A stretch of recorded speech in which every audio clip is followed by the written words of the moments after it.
জগন্নাথ দেব তো কাউকে খালি হাতে ফেরায় না, আমাকেও খালি হাতে ফেরায়। আজকের দিনে মন্দিরের দরজা সম্পূর্ণভাবে খুলে গেল। মাহেশের একটা হিস্টোরিক্যাল সিগনিফিকেন্স আছে। আজকে ওনার অভিষেক প্রাণ প্রতিষ্ঠা চক্ষুদান হয়েছে হোম যজ্ঞের মাধ্যমে। হিন্দুদের সরকার হয়েছে, সনাতনীদের সরকার হয়েছে। উটকে সন্দেশ এবং বালা সন্দেশ নিয়ে ওনাকে মিষ্টান্ন নিবেদন করতে আসে। সাত্বিকতাকে নষ্ট করলে চলবে না, ধর্মীয় আচার আচরণগুলোকে নষ্ট করা চলবে না। প্রাচীনতম জগন্নাথ দেবের মূর্তি যদি কোথাও থেকে থাকে সেটি হচ্ছে মাহেশ। সনাতনীদের বিভিন্ন উৎসব, হিন্দুদের বিভিন্ন উৎসবে মানুষ মেতে উঠবে। স্বয়ং চৈতন্য মহাপ্রভু স্পর্শ করে পুজো করেছেন। আচার আচরণ এগুলো তো বাড়তি গুরুত্ব পাবেই।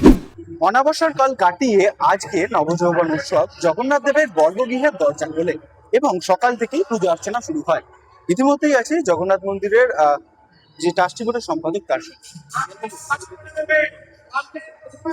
আজ আমাদের অনবসর কাল চলে যাবার পর, অনবসর সেবা হয়ে যাবার পর আজকের দিনে শুক্ল অমাবস্যার তিথি, আজকের দিনে মন্দিরের দরজা সম্পূর্ণভাবে খুলে গেল। জগন্নাথ দেব অগণিত ভক্তদের দর্শন দিচ্ছেন। সকালে মঙ্গলারতি হয়ে যাবার পর অগণিত ভক্তদের ঢল নেমেছে। এই দিন আমরা ওনাকে পুষ্পমাল্যে ভূষিত করি, স্বর্ণ অলঙ্কারে ভূষিত করি, সোনার মুকুট পরিয়ে দেওয়া হয়, সোনার কান হাত পরিয়ে দেওয়া হয়, ওনাকে পুষ্পমাল্যে ভূষিত করানো হয়। উনি রাজা সেজে বসে আছেন আমাদের এই গর্ভগৃহের মধ্যে। এবং আজকে ওনার অভিষেক প্রাণ প্রতিষ্ঠা চক্ষুদান হয়েছে হোম যজ্ঞের মাধ্যমে। এবং আজকের দিনে সকলে মিলে আসেন, ওনাকে মিষ্টান্ন নিবেদন করেন। সেই পৌরাণিক ইতিহাস, পুরনো ইতিহাস যেটা আছে যে উনি বালক সেজে হাতের বালা বন্ধক রেখে তিনি মিষ্টান্ন খেয়েছিলেন। তাই যারা যারা যে সকল ভক্তগণেরা জানেন, ওনাকে আজকে উটকে সন্দেশ এবং বালা সন্দেশ নিয়ে ওনাকে মিষ্টান্ন নিবেদন করতে আসে। সকলে মিলে আসেন ওনাকে পুজো দিতে। আজকের দিনে একদিনের পরেই তো রথের রশিদে টান।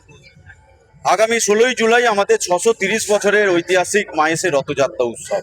এই যে মাহেশের রথ সর্বজন বিদিত, এই 630 বছর ধরে এই মহাপ্রভু জল করছে বিদ্যমান।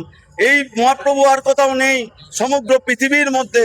একমাত্র প্রাচীনতম জগন্নাথ দেবের মূর্তি যদি কোথাও থেকে থাকে সেটি হচ্ছে মাহেশ। তাই জন্য আমরা বলে থাকি মাহেশ মাহেশ মাহেশ, যথা প্রভু জগন্নাথ বিভু পরমেশ, এমন দয়াল ঠাকুর কোথায় আছে সকল ব্যথার শেষ। এই জগন্নাথ দেবকেই স্বয়ং চৈতন্য মহাপ্রভু স্পর্শ করে পুজো করেছেন। স্বয়ং চৈতন্য মহাপ্রভু মাহেশকে নব নীলাচল আখ্যা দিয়েছেন। পরবর্তীকালে রামকৃষ্ণ ঠাকুর থেকে শুরু করে মা সারদা, ভক্ত কবি গিরিশচন্দ্র থেকে শুরু করে রবীন্দ্রনাথ ঠাকুর, এত অবতারের পদধূলি পড়েছে এই শ্রীপাঠ মাহেশে। তাই আজ মাহেশ তীর্থভূমিতে পরিগণিত হয়েছে। আমি মাহেশ মন্দিরে আজকে নয়, বহুদিন আগে থেকেও আসি, এর আগেও এসেছি। দেখুন, এটা তো আমাদের নিজেদের ধর্মীয় উৎসব, আমাদের অত্যন্ত আনন্দের বিষয়। এবং মাহেশের একটা হিস্টোরিক্যাল সিগনিফিকেন্স আছে, একটা কালচারাল ইম্পর্টেন্স আছে।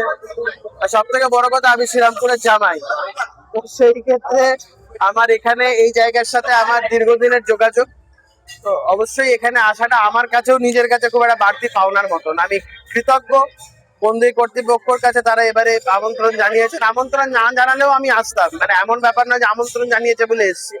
ঈশ্বরের কাছে আসতে তো আমন্ত্রণের প্রয়োজন হয় না, বাড়তি পাওনা আমন্ত্রণ জানিয়েছে, এর বাইরে আর কিছু না।